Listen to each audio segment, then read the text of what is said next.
बड़ा हुआ तो क्या हुआ, जैसे पेड़ खजूर, पंथी को छाया नहीं, फल लागे अति दूर।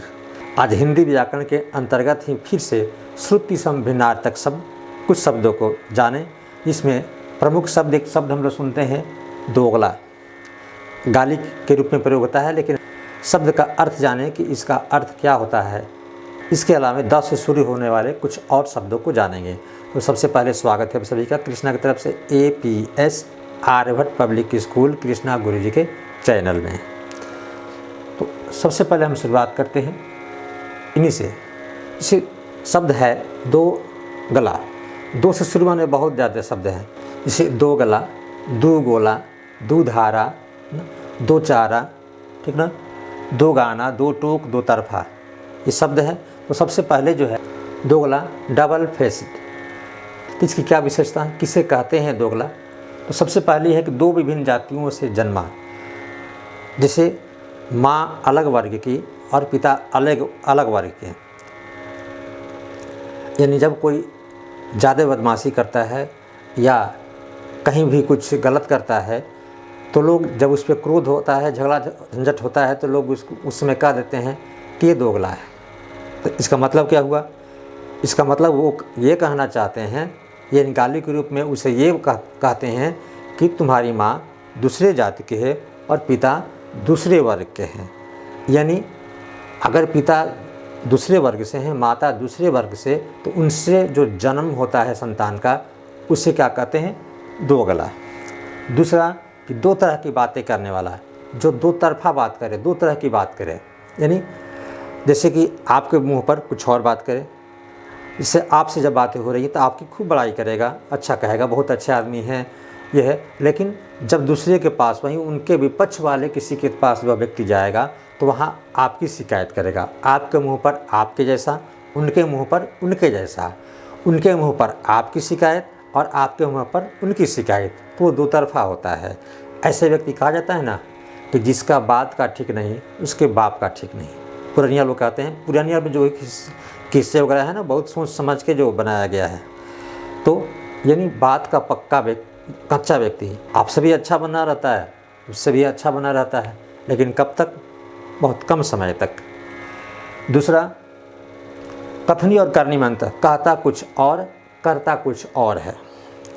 से यानी बात का कोई कच्चा है, वही बात आ गई कि जिसके बात का ठीक नहीं उसके बाप का ठीक नहीं। ये किस्सा है पुरानिया लोग से चला रहा है, कहते हैं लोग। यानी जो कहता कुछ और है, अभी कुछ कहेगा कि ऐसा होगा, ऐसा चला जाता है, यहाँ चला जाता है, अभी जो है पार्टी होती है या फिर यहाँ चलना है कल, लेकिन वो थोड़ी देर के बाद बात ख़त्म। बात ख़त्म मतलब क्या है?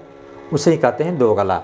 यानी जिसके कथनी कहे कुछ और कर कुछ भी सकता है, उसके बात पर भरोसा नहीं कोई करता है, तो वैसे व्यक्ति बाद में भविष्य के लिए बड़ा ही उससे कष्टदायक होता है, क्योंकि सबका विश्वास उस पर से उठ जाता है और जब काफ़ी वो कष्ट में होगा तो उसके कहे हुई बात पर कोई भरोसा नहीं करेगा। ऐसी कई कहानियाँ हैं। दोहरा चरित्र भी दोहरा होता है, यानी बाहर कुछ और चरित्र होता है और अंदर कुछ अलग चरित्र होता है। यानी दो तरह का चरित्र होता है, दिखाने के लिए अलग और अंदर कुछ और। जैसे बहुत लोग ऐसे देखिएगा कि घर पे जो है काफ़ी कपड़ा जो है जैसे ही पहने, लेकिन जब बाहर निकलते हैं तो पूरे शान शौकत से निकलेंगे, जैसे कोई जो है लखपति, करोड़पति, अरबपति निकल रहा हो ना? लेकिन उनकी जब अंदर ढांकिएगा, उनके दूसरे तरफ देखिएगा, दूसरे चरित्र को देखिएगा जब घर पे जा कर के, तो उनकी असलियत जो है सामने आ जाती है। वह व्यक्ति ही बहुत ख़तरनाक होता है। और एक और होता है, सबसे बहुत पहले जब बारिश होती थी, जैसे वर्षा हो रही है और किसी ऊंचे जगह पर पानी को जो है ले जाना है, जब मशीन वगैरह नहीं था, तो गड्ढे से पानी को उलीचने के लिए, फेंकने के लिए, निकाल कर उससे ऊपर रखने के लिए एक बांस की टोकरी बनाई जाती थी, दौरी की तरह, ठीक ना। इधर से भी पानी उसको निकाल सकते हैं, इधर से भी पानी, दोनों तरफ से रस्सी बना हुआ रहता था। दो व्यक्ति उसमें लगते थे और दोनों तरफ दो रस्सी होती थी, दोनों हाथ से पकड़ लेते थे, उसको ऐसे उठाकर ऐसे पानी फेंकते थे। उसको इधर से भी चाहे तो इधर फेंक, यानी वो दौरी की तरह ऐसा होती थी, बांस का बना हुआ, उसे भी दोगला कहते हैं। अब है दो गाना युगल गीत।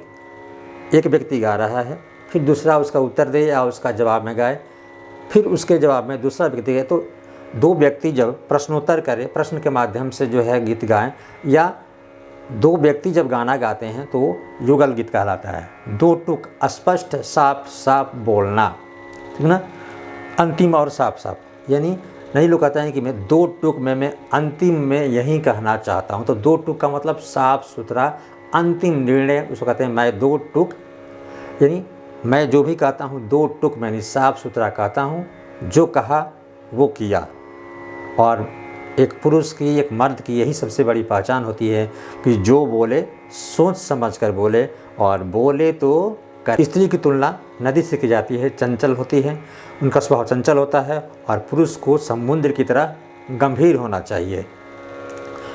तो दो टुक मतलब साफ साफ अंतिम निर्णय में जो बात कहता है वो क्या है, दो टुक। दो तरफा, दोनों ओर, जैसे दोनों तरफ धार हो, दो तरफा। इसके अलावा और देखते हैं शब्द कुछ। दीवा, दीवा, तो दीवा यानी दिन, दिवस, सोमवार मंगलवार जो दिन आता है। और दीवा जब बड़ी आ गई, दीवा तो दीपक या दिया। फिर द्वीप, हाथी, द में व की मात्रा है और द में छोटी लगी हुई है, द्वीप तो हो गया हाथी। और बड़ा, जब बड़ी ई की मात्रा लग गई द्वीप पे तो हो गया टापू। फिर दांत, दांत, दा के ऊपर चंद्र बिंदु आ गया, दांत तो मुंह के दांत, लेकिन चंद्र बिंदु हटा दिए, दांत, तो दांत क्या हुआ, दिया हुआ, दांत दिया हुआ, दांत ये दांत। फिर दारू, काठ, दारू, र में छोटा ऊ की मात्रा, द में आकार और र में छोटा ऊ जब लगा, दारू तो हो गया क्या, काठ। जब र में बड़ा ऊ की मात्रा लग गया तो दारू यानी शराब। निष्कर्षतः हमें इस प्रकार के शब्दों का अध्ययन करना चाहिए, जानना चाहिए उनका अर्थ, और विशेष पुरुष को गंभीर होना चाहिए, उसका उच्च कर्म हो, अच्छा विचार हो, शुद्ध वाणी हो, अच्छा बोले, गाली गलौज ना बोले, क्योंकि गाली गलौज, गलत वाणी करने से अपनी जो है, अपनी जो नकारात्मक शक्ति है वो बढ़ती है। कभी भी हमें गंभीर होनी चाहिए, उच्च सोच होना चाहिए, ऊंचा विचार होना चाहिए, शुद्ध वाणी होनी चाहिए, दूसरे के लिए कभी भी गलत वाणी का प्रयोग नहीं करना चाहिए। चाहे वो बुरा हो, बुरा अपने लिए है, वो जाने, हमारे लिए जो भी है, हम गलत शब्द का प्रयोग ना करें।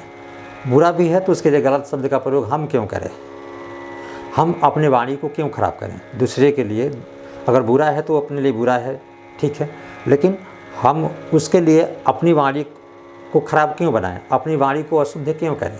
इसलिए हमें कभी भी शुद्ध वाणी का प्रयोग करना चाहिए, अच्छे विचार से अच्छी वाणी बोलनी चाहिए। तो वीडियो देखने के लिए धन्यवाद। छोटे हैं तो प्यार और बहुत बहुत आशीर्वाद।